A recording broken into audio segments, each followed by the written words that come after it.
Once the king of the video game industry, Nintendo, which succeeded due to its charm, but as the Switch comes to an end, the games feel empty. So let me ask, has Nintendo lost its charm? When I was playing through the Princess Peach Showtime demo, it felt empty. Maybe it's because it felt slow, because it was the beginning of the game, but it made me think, has Nintendo lost its charm? And the fact I even thought that for a second says something. And I don't mean to harp on a game that hasn't released. I intend to give it a proper shot once I get to play through it when the game fully releases. If you enjoy the video, please consider subscribing. It helps out a ton, and videos like these are hard to make. But oh, maybe you just grew out of Nintendo games. Nope, games like Mario Galaxy are still incredible. So let's look back at Nintendo games and what made them special. One of Nintendo's biggest strengths has always been that, well, they thought this was a good idea, and that this was a good controller. And while I love the Wii, the controller sucks for games that weren't explicitly designed with it in mind. But the games Nintendo made with it in mind range from just use a normal controller to games that are practically impossible to play without their intended controller. Both kinds of games are great, given I'm only talking about the controllers with gimmicks for now, which almost every Nintendo system had. The N64 had whatever this is. I'm someone who knows how you're supposed to hold this. But still! The Wii and the Wii U both had their gimmicks, and even the handhelds have them. The DS and the 3DS have the touchscreen, and well, the Switch has a gimmick. Has anyone used the IR camera or HD Rumble to a practical effect aside from tech demos? Well, at least for HD Rumble, Kirby Star Allies used it well as Astral Chain. My gimmick is Eye Strain. What doesn't scream charm, like flailing around like a madman? No, seriously, though. It has its own unique charm, and is really something that only the Wii and Switch have. Well, and VR, but that doesn't really have multiplayer yet, and the other gimmicks all add their own unique charm. Even the systems with multiple screens were used well, but the Switch lacks these features. Look at Mario 3D World's multiple levels that use its gimmicks that had to be changed in the Switch version. For example, the microphone and touchscreen mechanics that the Switch simply doesn't have. And while I prefer them being automated in the Switch version, it's still noticeable that the Switch doesn't have these features, which makes it lose something that made it unique. And yeah, some of these gimmicks were utterly useless. The 3DS! But then you had ones like the DS and its touchscreen, which was, in reality, way ahead of its time. Same with the Virtual Boy. And they may not have much use in the modern world, but for a time, using a touchscreen to navigate menus instead of buttons was novel. And this goes even just to their stores, their fonts and UI. The Wii Shop channel. Hell, the Wii's channels. It's the freaking adorable theming that the whole thing was around TV stations. And then you have the Switch, which in all seriousness is one of the most generic, bare bones, and uninteresting main menu screens out of any console I've ever seen. And even something similar like the PS5 has the fact the background changes to key art for the game when you hover over it, as well as music. And unlike every online store for a Nintendo console before the Switch, it just feels empty. It honestly feels like a beta build. Actually, scratch that, an alpha. And most of the Switch's UI feels this way. Unfinished. Bland. Which is insane considering we're talking about a company that has boot up screens that are iconic.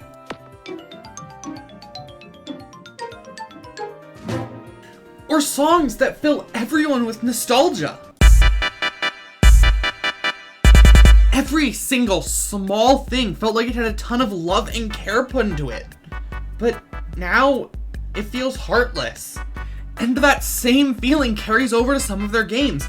Breath of the Wild, which changed the industry. But Tears of the Kingdom just felt like a drop in the water of other open world games. And despite its success, at least to me, Mario Wonder felt empty. Even games that felt like they ended up being failures at least tried something.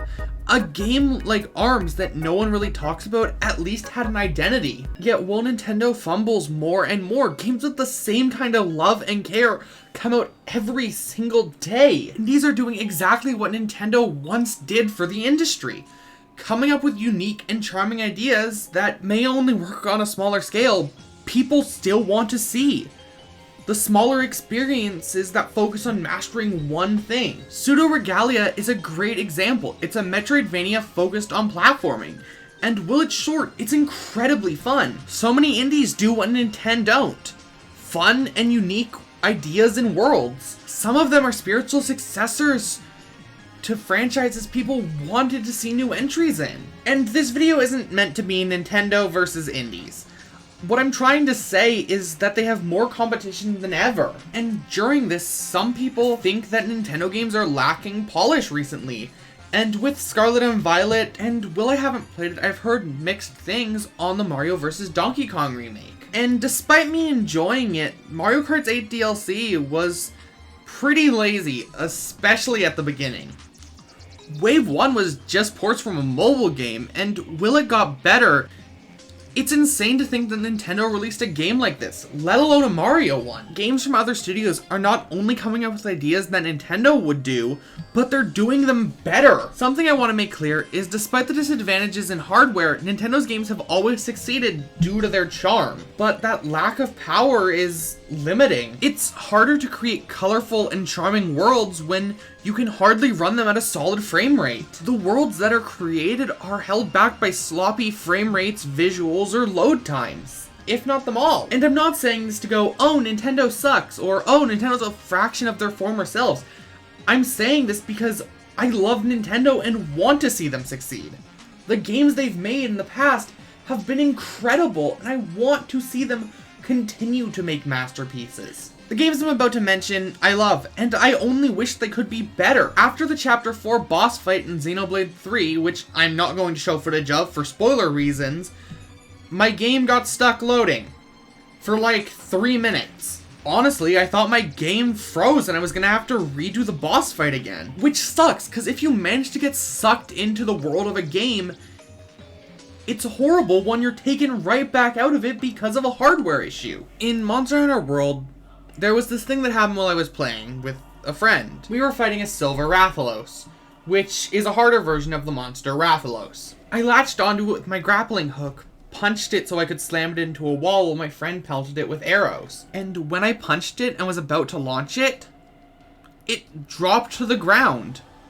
I killed it with the low damaging punch. And when I think of that moment, I think of the action in the game, not me sitting on my computer holding a controller while on a Discord call with my friend, compared to what should have been an epic moment conquering 2 giant mechs being ruined by the stress of having to do it over again. And to top it off, those unique worlds that they used to make have been replaced by remakes and remasters, which are a good thing. Making old video games available to everyone is a good thing, and I'm all for game preservation. Frankly, I could make a whole video on that. The point being that when out of your major releases in a year, close to 75% of them are remakes or ports instead of a balance of new and old, it can feel lacking. Given I was someone who signed Arlo's petition for a 1000-year door HD, so I am kind of part of the problem. And as I briefly mentioned earlier, even the new games leave something to be desired. Tears of the Kingdom, for as great as it is, doesn't really have an identity like other sequels. Mario Galaxy 1 and 2 both have unique levels and ideas, but Tears of the Kingdom shares its main map, its main level, for lack of better words, with Breath of the Wild. Its identity really is just Breath of the Wild 2, but the Mario Galaxy games, despite being the same story, have different characters, levels, environments, and hubs, as well as the first one being more open in level order while the second is more linear. The reason I chose to compare these two sequels is both were designed to be expansions to the original game, with Mario Galaxy 2 literally being originally called Mario Galaxy More, and Tears of the Kingdom coming from scrapped DLC concepts. I think I know the answer. the why and the reason no one's talking about it. The answer to what's killed the Switch, so to speak. It's the Switch 2, or whatever Nintendo will choose to call it. The Wii U slowed down near the end of their life, just like what's happening now with the Switch. The Wii U got Color Splash, Star Fox Zero, and Twilight Princess. Given the 3DS had a really good final year before the Switch, but that's probably because Nintendo didn't pull the plug till 2018. The Switch is more than likely gonna come to an end within the next year. With that in mind, Nintendo is likely saving the big ticket items for the Switch 2 and its first year. Games like a new 3D Mario or Metroid Prime 4. And in that case, I get it. The sacrifice of the Wii U's final years made the Switch's 2017 launch such a great year for Nintendo, with a massive release nearly every month. And if that will happen again, I'm in. And hopefully this is just a speed bump along that road.